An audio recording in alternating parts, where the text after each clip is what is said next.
ஸ்ரீரங்கம் ரங்கநாதர் காலையில தூக்கத்திலிருந்து எழுந்தவுடனே யானை, குதிரை, பசுமாடு இந்த 3 விலங்குகளை காண்கிறார் தெரியுமா?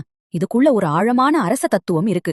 ஸ்ரீரங்கத்துல காலையில நடக்கும் முதல் பூஜை விஸ்வரூப தரிசனம். இதில் இறைவனுக்கு முன் பல தேவர்களும் ரிஷிகளும் நிற்பார்கள்.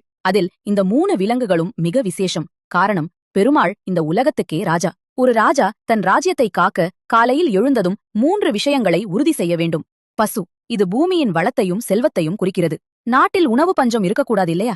யானை, இது ராஜ கம்பீரத்தையும் வீரத்தையும் அரச அதிகாரத்தையும் குறிக்கிறது. குதிரை, இது வேகத்தையும் பாதுகாப்பையும் குறிக்கிறது. பகைவர்கள் நெருங்காதபடி நாட்டை பாதுகாக்க வேண்டும் தானே?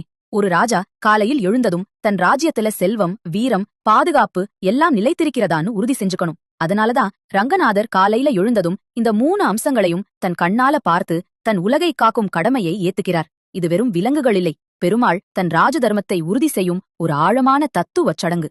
பிடிச்சிருந்தா சப்ஸ்கிரைப் பண்ணுங்க.